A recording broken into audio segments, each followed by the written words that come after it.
leyendas siempre han acompañado las mansas aguas de este lago. Su mismo origen ya tiene un halo de misterio y desde entonces desapariciones misteriosas, animales críptidos y páginas de la crónica negra han florecido entre sus orillas. Dorado, azul turquesa, verde, esmeralda, gris, rosado o lila, así es el lago de Bañolas según el reflejo del sol y la hora del día. Un recorrido fascinante por las fantasías, el pasado y el presente de este rincón mágico de la provincia de Girona te esperan en este nuevo episodio del Biólogo del Misterio.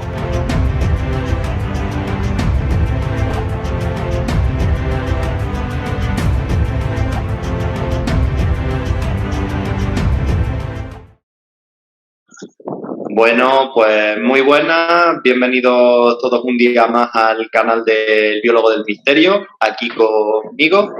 Y hoy nos acompaña una persona que para mí es muy especial porque es un gran compañero del mundo del misterio.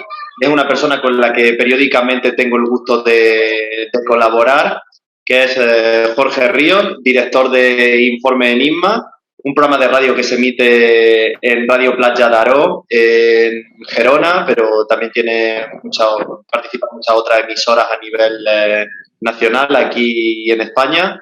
Muy buenas, Jorge, ¿cómo estás? Muy buenas, Juanjo. Pues un placer estar en tu canal y un poco extraño, ¿no? Porque cuando se cambian los turnos normalmente soy yo quien entrevista, ¿no? Ahora me veo en el rol contrario y es como que me siento un poco como pez fuera del agua, pero muy bien, encantado. Es un poco la sensación compartida, porque yo estoy acostumbrado también a estar a ese lado en vez de a este, y esto también, aunque ya llevo unas cuantas entrevistas, pero no deja de ser un reto para mí. Bueno, como ya digo, Jorge es director de Informe Enigma. Más tarde dejaremos en la descripción todos los datos para la gente que quiera unirse a ese programa y demás. Y hoy Jorge nos acompaña desde el lago de Bañolas, en Gerona. Para los que nos siguen fuera de España, estamos en el noreste de España, como ya digo, en la provincia de Gerona. Y es un tema que tanto Jorge como yo hemos tratado en el pasado. Entonces, Jorge, sitúanos un poco en esa zona y empieza, si quieres, a contarnos qué es lo que nos ha llevado, tanto en otras ocasiones como ahora, ahí al lago de Bañolas. En primer término, quiero pedir disculpas a todas las personas que vayan a ver este vídeo porque, bueno, el día no acompaña, pero bueno, ya merece la pena por el hecho de estar en el propio lago de Bañolas, ¿no? Porque ya que vamos a hablar de sus misterios, pues qué mejor que tenerlo de fondo, aunque sea una pequeñita parte, ¿no? Me hubiera gustado estar a orillas, pero como digo, la climatología es prácticamente, lo hace imposible, lo hace imposible. El lago Bañolas es un lugar muy especial, muy especial. Al igual que otras veces, como tú bien has dicho, hemos hablado en Informe Enigma de criptozoología, de esos supuestos monstruos marinos que la gente dice ver, ¿no? Y siempre tenemos referencia al lago Ness, pues también tenemos nuestro propio monstruo en el lago Bañolas, ¿no? Iremos viendo a lo largo de esta charla que son leyendas, son fábulas, ¿no? Son historias populares que corren del boca a boca y bueno, pero es que el lago de Bañolas en sí es para mí, tiene una energía muy especial. Por ejemplo, yo que me desenvuelvo mucho en el mundo del misterio y de la parapsicología, un gran referente para nosotros ya fallecido, que era Sinesio Darnell, venía a hacer sus experimentaciones a este lago porque emana una energía, podríamos decir que es similar a Montserrat. Tiene algo, tiene el lago que tú cuando llegas a este sitio lo detectas, ya te das cuenta enseguida que es un sitio muy distinto. Pero al margen de esto, al margen de este monstruo, al margen de estas experimentaciones, tenemos historias de crónica negra. El lago de Bañolas prácticamente lo abarca absolutamente todo. Como siempre me gusta decir, por mucho que lo contemos, hay que venir aquí a verlo para realmente darse cuenta de lo que es el lago de Bañolas. Hay una parte que a mí me resulta muy interesante porque básicamente es exactamente lo que tú has dicho, y yo hace unos cuantos años pues escribí sobre el tema y además lo titulé de esa manera. Dije, Bañolas, el lago Ness de España. Pero de hecho, lo estamos comparando mucho con el lago Ness, pero curiosamente, a pesar de ser desconocido en comparación con el lago Ness, la leyenda del lago de Bañolas es mucho más antigua que la del propio lago Ness. Así es, así es. A ver, de hecho, el lago de Bañolas tiene una antigüedad de 250.000 años. Como tú bien dices, la leyenda del monstruo o de las historias del lago de Bañolas son mucho más antiguas. pero siempre quedan en esas pequeñas anécdotas, ¿no? Cuando realmente se empieza a hacer referencia y a coger fuerza a este monstruo conocido como el dragón, ¿no? Que la gente de aquellos antaños lo describían como una especie de animal muy grande, con alas pero que no volaba y con escamas, es a partir del siglo VII, ¿no? Incluso en los textos populares ya encontramos que el propio Carlomagno, que tuvo mucha influencia en toda la zona de Gerona, supo de esta leyenda de este dragón que se escondía en una cueva muy cercana donde estoy yo y quiso enfrentarse a él, ¿no? Aquí ya encontramos diversas versiones, que el gran Carlomagno venció a este monstruo, que el monstruo lo venció a él y prácticamente lo mata, o que llegaron a una especie de pacto, ¿no? De como que Carlomagno consiguió apaciguar a este monstruo. ¿Qué ocurre? Que en esa época también en la que se figura este gran emperador circulando por la zona de Gerona, habían diversas desapariciones aquí cerca del lago de Bañolas, tanto de campesinos como de ganado. Y se le atribuía a este supuesto monstruo. Luego se supo que eran las propias tropas de Carlomagno quienes ejercieron este tipo de actos. Primero, la desaparición de la gente no era tal, sino que eran personas que reclutaban para el ejército de este emperador. Y la desaparición de ganado era sencillamente que robaban pues ovejas, cabras para el consumo del propio ejército, ¿no? Pero como vemos, ya la gente intenta atribuirlo todo a este monstruo, ¿no? Y no hace falta que nos vayamos tampoco tan atrás, porque luego pasamos del siglo VII a 1913, hay un pequeño incidente justo detrás, en la orilla donde yo me encuentro, una barca de recreo se hunde y desaparecen 10 personas de esa barca. Hay que entender que el lago de Bañolas tiene un fondo que es prácticamente lodo, o sea, todo lo que cae abajo es muy difícil recuperarlo. Entonces estas personas, la barca por lo que fuera, se hundió y esas personas quedaron abajo. ¿Pero qué ocurre? De nuevo el folclore popular dice que es el monstruo del lago de Bañolas. Y ya atendiendo prácticamente más entrado en el siglo XXI, en el año 1998, prácticamente toda España recordará el incidente de la Oca, de una embarcación aquí en Bañolas en la que muchísimos turistas franceses y holandeses, jubilados sobre todo, perdieron la vida por exceso de capacidad del barco. Los propietarios cometieron ciertas irregularidades y esto llevó a esta gran catástrofe. Bueno, pues hay personas que no aceptan la versión oficial de que fue, bueno, pues una falta de permisos, que en vez de caber 40 personas metió a 80, y dicen que fue el propio monstruo que desde las profundidades arrastró el barco y se llevó a estas personas. Como vemos, siempre se intenta dar una explicación un poco desde el punto de vista de la fábula, ¿no? No parece que no casa mucho la realidad de decir, bueno, hay accidentes, ocurren accidentes, pero la gente quiere quedarse con ese romanticismo de ese monstruo del lago de Bañolas. Y de hecho, a diferencia del monstruo del lago Ness, no hay ninguna imagen.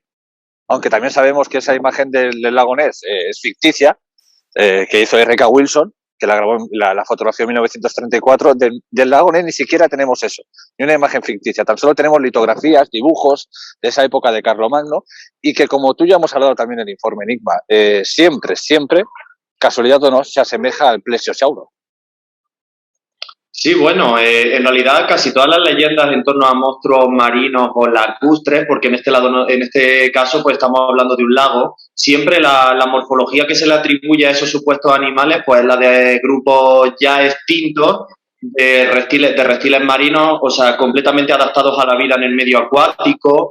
En algunos casos incluso pues tienen como atribuciones que se parecerían un poco más a peces de gran tamaño, pero sí, básicamente estamos hablando de plesiosaurio. De todos modos, Jorge, tú has dicho una cosa muy interesante y es que el fondo del lago tiene una superficie pues determinada, es decir, es un fondo muy accidentado, es decir, con muchas pozas, muchos hoyos, es decir, no es un fondo plano ni nada de eso, es muy accidentado. Y no solo eso, estamos hablando de una zona que tectónicamente hablando, como es la provincia de Gerona, es un sitio tectónicamente activo, es decir, por los terremotos, esos temblores de tierra pues son bastante frecuentes. Eso lo que hace es también pues alimentar un poco ese tipo de cosas que ocurren. De todos modos, donde ha habido siempre un lago o una superficie de agua, por pequeña que sea, siempre hay historias pues, de desaparición de personas, de desaparición de ganado que pueden deberse a ahogamientos normales de siempre, es decir, pero luego también ese caso del Oca, que lo estuvimos hablando tú y yo en ese programa, como tú has comentado, pero a mí cuando tuve la oportunidad de estudiarlo me pareció que había como muchos agujeros en esa historia, es decir, se habló de que no solo el barco podría haber sobrepasado esa capacidad en cuanto al número de personas, sino que se hablaba pues de que en la bodega de esa embarcación pues había como más equipaje del que toleraba el propio barco. Pero a mí el equipaje, esa historia me chirriaba un poco, porque diciendo, digo, una embarcación de recreo que lo que hace es salir de un punto y volver a ese punto, es decir, como si fuera un crucero, pero en un lago, en una superficie más o menos estanca de agua, no me sugiere a mí que tuviera ningún sentido que la bodega del barco estuviera llena de equipaje. Es decir, si ahí había turistas en la zona, el equipaje lo tendrían pues en los hoteles o en los alojamientos. No se habrían llevado equipaje a la bodega del barco. Es decir, yo ahí vi como muchos argumentos que parecían sacados de la manga. No se habían ni siquiera esforzado en inventarse la historia. Yo no sé igual cómo lo ves tú. Sí, el tema de la OCA es motivo de especulaciones y de historias mil. Prácticamente la certeza más absoluta que tenemos es que, o así se ha contado a lo largo de todos estos años, es que los propietarios no tenían los permisos en regla. De hecho, ni siquiera podrían haber navegado aquel día, ¿no? Con lo cual el barco ya presentaba ciertos fallos que sí o sí aquel día estaba predestinado el accidente, ¿no?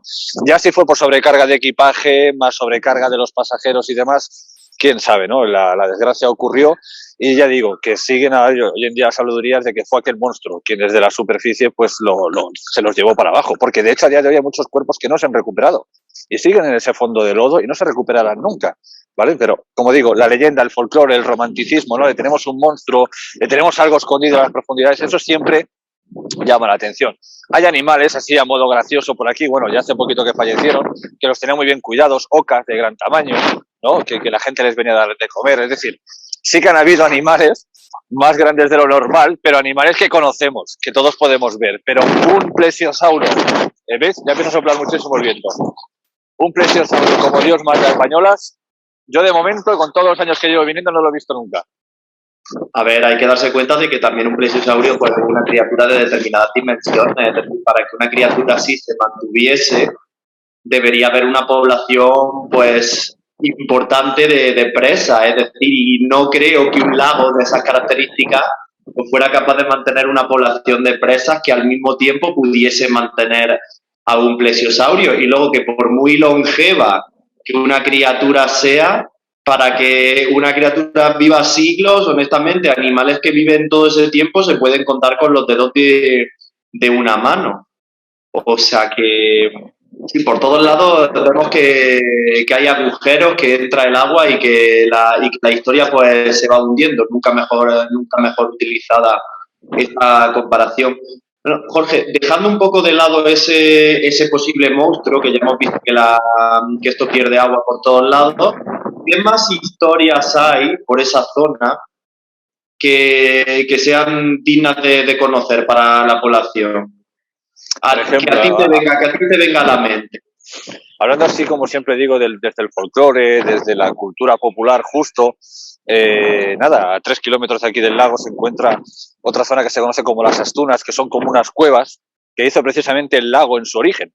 O sea, son formación rocosa, pero que fue a raíz de la formación de este lago y que la gente hoy en día asegura que ese es el lugar de duendes, de hadas, de elfos, ¿no? De hecho, han pintado las piedras de dentro con purpurina. Eso queda un poco a modo anecdótico, pero es un lugar muy visitado. Grandes poetas como Musén Jacinto Verdaguer, pues escribió muchísimo sobre las Astunas. También es un lugar, como digo, muy mágico, pero todo esto yo lo atribuyo más a esa energía telúrica, igual que Montserrat. Son puntos energéticos que emanan eso que realmente podemos llamar misterio. Pero, hablando un poquito de nuevo de la OCA, vamos a enlazarlo con otra historia, como he dicho, de Crónica Negra, porque esto ocurre en el año 1998. Para que todo el mundo se sitúe, el propietario de esta barca se llamaba Bartomeu, o como algunos dirían, Bartolomé. ¿Qué ocurre? Que él vivía en la población cercana de aquí, de Purqueras, que está a 3 kilómetros del lago de Bañolas. Pero a su vez, 2 meses después de que ocurriera este accidente en el lago de Bañolas, se compró una masía, un profesor de un instituto de aquí cercano que también se llamaba Bartomeu, y justo en Purqueras. O sea, se hizo vecino del propietario de la barca. ¿Qué ocurrió? Que una noche este señor escuchó un disparo en su masía, salió fuera, dijo a ver qué pasa, dispararon contra una farola, llamó la atención, se asoma y automáticamente vio una mirilla láser y un francotirador le disparó al corazón. Entonces ahí el hombre cayó, prácticamente fulminado, muerto al instante. A día de hoy no sabemos quién fue realmente el asesino, pero claro, ¿qué pasa? Que las investigaciones concluyen en que como tardó mucho tiempo los juicios, como que la gente quería venganza por el tema de la OCA, algún familiar de estos fallecidos franceses había contratado un sicario que había venido desde Francia y este hombre se malinformó, preguntó por un Bartumeo, le dijeron aquí vive un Bartumeo y se equivocó de persona. Entonces querían matar al dueño de la OCA y mataron a este profesor, a Bartomeu Cabello, que no tenía absolutamente nada que ver. Sí que es cierto también, y es muy peculiar, porque la casa que él compra muy barata, que es el Mas Murgat, es una casa que estuvo mucho tiempo abandonada hasta que él la adquiere y posteriormente muere en ella. Y ya era un lugar digno de leyendas y historias, porque la gente que entraba en el momento que esa casa no estaba en uso decían que veían fantasmas, que veían espíritus, que escuchaban sonidos extraños, que ocurría algo dentro de aquella casa, ¿no? Es como si esa construcción de alguna forma reclamara dolor, como si aquella construcción siempre llevara alguna tragedia consigo, ¿no? Y ahí la gente entraba, pasaban un mal rato, la compra este señor y a los pocos meses de haber comprado la casa no le dio tiempo ni de restaurarla, un francotirador acaba con su vida. O sea, ese hombre estaba, como a ver qué dice, recién llegado a la zona y el pobre no era culpable más que de tener un nombre compartido por otra persona que por desgracia estuvo metido en todo el ajo con el tema de esa embarcación que se hundió. Exactamente. Era vecino, vivían cerca, las dos masías, compartían nombre, con lo cual, por eso se entiende que la persona, el sicario, no era de aquí, porque si hubiera sido de aquí habría sabido más o menos diferenciar un nombre y un apellido. Entonces tiene que ser de fuera. Dijeron, es Bartomeu, buscó, dijo, vale, vio la casa, perfecto, es él, dio el primer tiro de aviso a la farola y cuando salió ya lo tuvo en el punto de mira. Dicen que incluso desde 700 metros. Y automáticamente ya le disparó en el corazón y ahí terminó la vida de este señor. Pero aún hay más historias envueltas en el lago de Bañolas. Al principio hablaba un poquito de Sinesio Darmel, de esas experimentaciones que hizo aquí, pero es que encontramos incluso a vecinos que nos hablan que durante la guerra civil veían aviones que caían al lago, pero luego no había avión. Es decir, lo veían como si hubiera entrado una especie de bucle temporal, se estampaban en el lago y luego ya no había avión. Igual que también veían pilotos que se tiraban en paracaídas y luego no había piloto por ningún sitio. Es decir, repito lo mismo, el lago de Bañolas, más allá de esas leyendas de Carlomagno, de este monstruo, de todo esto, tiene una energía especial, tiene algo telúricamente, que no sé si de alguna forma podrá ser comprobable o no, pero que hace que emane mucho misterio. Bueno, yo sí tengo que añadir algo relacionado con eso, y es que cuando estuvimos hablando en Informe de Enigma sobre el tema, yo llegué a leer muy por encima un caso de un avión ruso estrellándose en el lago. Pero lo leí muy por encima y por más que seguí buscando no encontré nada, no encontré ningún artículo que profundizara en el tema. Entonces digo, a ver, yo pensaba, un avión ruso tiene que ser algo muy sonado, no es cualquier cosa. Y sin embargo, no encontré nada. Entonces, eso me llevó a pensar, esto o no deja de ser una leyenda, un avión ruso y igual era cualquier otra cosa, o de que hay algo más, como tú dices, cosas que caen al lago y que no salen. Sí, en este caso, más que caer y no salir, lo que la gente cuenta es que lo ve caer, pero luego desaparece. Es decir, como si hubieran cruzado como un buque temporal, ¿no? Como una puerta, que aparecen y vuelven a desaparecer, ¿no? Que escuchan. Que incluso esto lo hemos hablado mucho con nuestro querido amigo Iván Castro, ¿no? Que hay gente que oía un motor de un avión y la gente salía buscando el avión, pero solo escuchaban y no lo veían, ¿no? Pues algo ocurrió durante esa guerra civil en el lago Bañolas. También es curioso que sea en este momento bélico de la historia de España, ¿no? Que tantos aviones circulaban sobre todo por la zona de Gerona, que aquí la guerra civil dio bastante duro. Pero aseguran eso, ver pilotos caer y luego los pilotos no están en ningún sitio. No es que desaparezcan, es que no llegan a tocar tierra. Y del mismo modo los aviones que veían también no tocaban tierra. Pero, por ejemplo, o sea, para quitar de lado posibles confusiones en lo que respecta a la contaminación acústica de un propio avión, es decir, ahí por esa zona, ¿hay algún aeródromo militar o algún pequeño aeropuerto, aparte del propio aeropuerto de Gerona, que es un aeropuerto, de hecho, bastante importante a día de hoy? ¿Hay algún tipo de establecimiento, digamos, de aviación por ahí que a llevar Claro, a que fuera esa la fuente del sonido? claro, tenemos que retroceder casi, estamos hablando de la Guerra Civil, casi 100 años atrás. O sea, el aeropuerto de Gerona es reciente, pero en aquella época toda la zona de Gerona está repleto de aeródromos, tanto del bando nacional como del bando republicano, y que a día de hoy se mantienen como estructura para que la gente lo vea, o la pista de aterrizaje, ¿no? Entonces, es posible que alguna de estas personas viera volar aquello tan bajo porque intentaban buscar aquel avión, ¿no? Pero es que estos vecinos aseguran que es que lo veían caer, pero cuando estaba a punto de tocar el agua, el avión desaparecía. Wow. O sea, es como, y por lo que veo es una historia bastante común, o sea, porque veo que yo había leído sobre ese avión ruso, pero no es ni de lejos el único caso. Porque a mí me sigue chirriando un poco el tema. Digo, yo puedo entender que en un caso de amerizaje, pues haya cuerpos que no lleguen a recuperarse por las características del propio lago, o porque el cuerpo de un ser humano o de cualquier otro ser vivo, pues se descompone, los animales que haya en el agua pues se alimentan de él y al final pues no queda mucho para encontrar, por feo que suene todo esto. Pero un avión, aunque sean fragmentos de un fuselaje, pues sí, se oxidaría, se corrompería, se fragmentaría, pero el grosso seguiría estando ahí. Entonces, es como el hecho de que no se haya recuperado nada. Veo que conoces la zona mucho mejor que yo, por ejemplo, que solo la he estudiado por encima. Si tú tuvieras que decir esto se debe a tal cosa, igual no tienes tú tampoco la respuesta, pero ¿qué es lo que a ti te sugiere? Claro, es que aquí es meterse en un terreno bastante complicado, porque es lo que tú dices, por mucho que un avión caiga y digamos que el lodo vale, tenemos que entender que el lago Bañolas tampoco es muy profundo, son 40 metros. Es decir, quizá en aquella época no era tan fácil llegar al fondo, pero hoy en día unos buzos especializados podrían llegar sin ningún tipo de problema y sin embargo no hay restos. Ni del trozo más grande ni ninguno pequeño.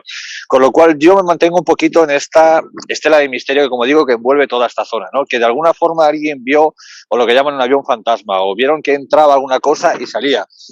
Cambiando de zona, de lugar, para ponernos un poquito en situación, podríamos irnos tranquilamente a hablar de Montserrat, de ese vuelo de Montserrat, perdón, del Montseny, cuando el accidente del Comet 4, el aeropuerto de Barcelona lo detectaba en el radar, ese avión solicitó pista para aproximarse y de repente durante 50 minutos desaparece y lo siguiente que se sabe es que aparece directamente estampado en la montaña de Montserrat, sin ningún incendio porque iba sin combustible. Quiere decir que durante 50 minutos estuvo desaparecido en el tiempo, volando, vete tú a saber dónde y de golpe apareció allí. Pues yo creo que lo que la gente vio aquí en aquel momento en Bañolas tiene algo que ver con esto, tiene algo que ver como con una especie de puerta que llevaba a algún sitio. Una discontinuidad espaciotemporal o algo de eso estaríamos hablando. Bueno, sí que es verdad que nuestro compañero y amigo Iván, por ejemplo, tiene un montón de artículos relativos al tema de aviones que misteriosamente desaparecen y luego reaparecen en los radares. Y a día de hoy, pues como que eso no ha conseguido explicarse. Es decir, hay, por ejemplo, estamos hablando del caso del lago Bañolas, una zona más o menos aislada, o está cerca de núcleos urbanos importantes. Bueno, el lago Bañolas en sí es un núcleo urbano muy importante. De hecho, toda la costa está edificada, todos son urbanizaciones y es realmente, no es el lago propiamente dicho, quizás como el lago Ness, ¿no? Que está más apartado, o otro tipo de lagos, ¿no? Que están fuera de una población. No, el lago Ness el lago Bañolas ya es una población en sí misma. Toda su costa son casas, pequeñas casas de pescadores y la segunda línea ya son bloques de apartamentos, chales, etcétera, etcétera. ¿Está más o menos cerca de la costa o es más de interior? No, el lago Bañolas es más interior, está a unos 40 minutos de la costa. Entonces, en toda esa zona que, digamos, que circunda, ya hemos dicho que es un núcleo urbano bastante importante, aparte de todas esas conexiones que tú has dicho con otros lugares de la zona, ¿Hay así a lo mejor sitios que narren misterios y leyendas que tú crees que pudieran estar relacionados, aparte de lo que ya nos has comentado? Tipo Bueno, todo, alguna casa, alguna masía o algo tan típica que hay en esa zona. sí, por aquí encontramos muchísimas edificaciones. De hecho, creo que a casi todo el mundo le suena la película Los soldados de Salamina, por ejemplo. Pues esto ocurrió en la montaña de aquí de Bañolas, otro enfrentamiento de la guerra civil. Y justo al lado hay un pequeño convento que ahora está restaurado. Bueno, un convento, digamos que era como una especie de, no casa de acogida ni reformatorio, pero un punto intermedio, ¿no? Y ya en aquel momento los estudiantes también relataban hechos paranormales dentro de aquel lugar. Y a día de hoy tú puedes ir y notas que el ambiente cambia. Incluso te encuentras lápidas de gente del bando nacional que fueron ejecutados allí, de cruces o monumentos levantados a estos soldados de Salamina o a otros de republicanos. Es decir, toda la zona está llena de este tipo de construcciones abandonadas y que de alguna forma tienen historia. Incluso tenemos el propio balneario, porque Bañolas también tiene una zona en la que salía una típica agua medicinal, ¿no? Y se construyó un balneario a finales del siglo XIX que estuvo activo hasta más o menos mediados del siglo XX y ahí ya quedó abandonado. Es decir, no solamente es el lago, sino es todo lo que lo rodea. Y a escasos 20 minutos de aquí tenemos ese maravilloso pueblo que también es Besalú, que también guarda muchísimo, ese pueblo medieval con ese gran puente, que también guarda muchísimas historias. Con lo cual, quizá el lago lo más llamativo, por ese monstruo, por esas historias, pero todo alrededor es pura magia lo que hay aquí. Pero, o sea, es que yo soy incapaz de no enlazar esto con muchas otras cosas, porque yo o sea, acuérdate que, por ejemplo, la primera vez que yo intervine en Informe Enigma, ya por el 2016, que estuvimos hablando de dragones, antes o después salía algún territorio de Cataluña en el que se hablaba de algo que contenía o podría contener un dragón, es decir, la historia, sin ir más lejos, la historia de San Jorge o San Jordi en la propia Barcelona con el dragón, independientemente de lo que uno crea o deje de creer, la propia bandera de la ciudad de Barcelona, la cruz roja sobre el fondo blanco, que por cierto es una bandera que comparten muchos otros sitios, pero a mí me cuesta creer que al haber tantos sitios dentro de Cataluña con historias similares, no tengan algo que ver. Es decir, yo es que está llegando un momento en el que para mí es Cataluña tierra de dragones, básicamente. No sé igual tú cómo ves la historia. Sí, Tierra de Dragones quizás porque San Jorge no es el caballero que mató al dragón, liberó a la princesa, todo el mundo conoce el cuento. Pero yo más que Tierra de Dragones diría Tierra de Críptidos, porque de hecho cerca de aquí, donde yo más vivo tirando a la costa, media hora, 40 minutos del lago Bañolas, tenemos la montaña de la Ganga, cerca de la población de Calonge. Ahí incluso hay avistamientos de lo que la gente llama Bigfoot, el Yeti o el Sasquatch, depende en qué zona, ¿no? O de animales extraños que no se han podido categorizar. Animales que dicen que son como una especie de cabra, que los han visto por la noche con unos ojos rojos y que han llegado a saltar, destrozar el capó de un coche y volver a saltar y meterse dentro del bosque, ¿no? Es decir, toda la zona de Cataluña está llena de animales, no sé cómo digo, se llaman los críptidos, pero mínimo la etiqueta de extraño seguro. Bueno, pues igual merecería la pena en el futuro ir a estudiar más casos de esos, porque donde hay un críptido, la inmensa mayoría de las veces hay una explicación racional detrás de todo esto, que también ha sido un poco una discusión que a lo largo, no discusión, pero un debate muy interesante que a lo largo de los años pues hemos tenido tú y yo, tanto dentro de micros como fuera de micros, porque tú decías un poco que hay algo ahí, es decir, que hay como un nudo entre distintas cosas que parece un poco explicar algo que a lo que yo obviamente pues me negaba rotundamente, pero bueno, por el paso de los años pues también uno se abre un poco porque también es lo bonito de las leyendas. Y bueno, Jorge, así como colofón final, es decir, ¿qué es lo que a ti más te interesa de la zona y que lo que a ti te sigue llevando a ese sitio a hacer tus investigaciones? Porque en temas de investigaciones por esa zona tú eres uno de los mayores expertos, si no el que más, básicamente. Lo que me sigue llamando de la zona, como dije, es esa energía que emana. Hay lugares a los que vas y dices, bueno, pues está bien, un lugar bonito, pero como para aquellos que están en Montserrat saben de lo que hablo. Un sitio que pisas y dices, Bañolas tiene algo que me atrae, algo que es capaz de hacer, como tú decías antes bien, ¿no? Esa especie de ver esos aviones y desaparecer. Que lo de, ya aparte lo de la OCA, también el tema del profesor Cabello, o sea, todo lo que se llega a juntar aquí tiene que ser por algo debido al lago, algo que atrae el lago. ¿De acuerdo? Yo no creo en las casualidades, no creo que todo se concentre en un mismo sitio por el hecho de decir, bueno, qué coincidencia, no. El propio lago tiene algo que, como digo, antes que yo, otros grandes investigadores han pasado años aquí investigando en las grutas, investigando en la propia orilla, y rara vez es alguno que no se lleva con algún resultado. La cosa está en qué es eso que está escondiendo el lago Bañolas. Esa es la gran pregunta. Estoy seguro que no es un críptido, que no es un plesiosauro, que no es un dragón, pero hay algo en las profundidades del lago Bañolas que aún no sabemos qué es, y es lo que nos está llamando a todos de alguna forma.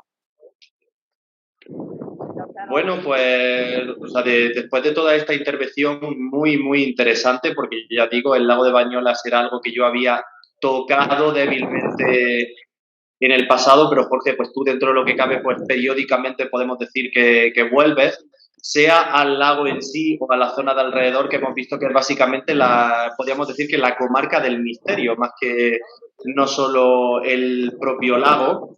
Se me ha pasado a mí antes de decirlo, pido disculpas, ha sido error mío, que Jorge también tiene una sección muy buena de artículos en informeinsólito.com. Volveremos a dejar los enlaces en la descripción. Y bueno, Jorge, sin decir mucho más, darte las gracias por haber estado aquí con nosotros, que es tu primera intervención, pero te puedo garantizar que no será la última, ni mucho menos, porque aunque eres más o menos de la zona, pues el hecho de ir al lago Bañolas pues te supone un poco de esfuerzo, porque has tenido que coger el coche, me consta, y darte pues tus 30, 40 minutos de carretera, o sea que, como lo dicho, te agradecemos mucho ese esfuerzo, esas ganas de colaborar, y que nos veremos pronto, supongo. Claro que sí, Juanjo, ha sido un placer estar en tu canal y de aquí te deseo el mayor de los éxitos. Poquito a poco irás cosechando grandes cosas y siempre es un placer hablar de misterio y de críptidos, que bien no es mi fuerte, es otro, pero bueno, siempre es interesante, ¿no? También se aprende alguna cosa nueva y el lago Bañolas, sí, es cierto, me he desplazado para esta entrevista, pero bueno, ya que estoy aquí, recorreré esos lugares que ya conozco a ver qué novedades encuentro y si hay alguna, pues ten por seguro que te mantendré informado. A ver qué nos encontramos, y espero también que nos podamos ver on air, como se dice en inglés, próximamente, también en Informe Enigma. Como ya he dicho, todos los enlaces a todos esos canales los dejaremos en la descripción. Y de camino que estamos aquí, pues un saludo también, un abrazo muy, muy fuerte a todos los compañeros de Informe Enigma. Algunos que ya han pasado por aquí, por el canal, y otros que pasarán en breve. Yo estoy ahí detrás de ellos todo el tiempo y los tendremos. Yo no voy a descansar hasta que todos y cada uno de ellos no hayan pasado por aquí, por el canal. Lo dicho, Jorge, un abrazo muy fuerte y también un saludo a toda la gente de la zona, a toda la gente de Gerona que nos sigue, tanto en los micrófonos como ahora en YouTube. Un abrazo, Juanjo, y hasta la próxima. Un abrazo y un saludo a todos.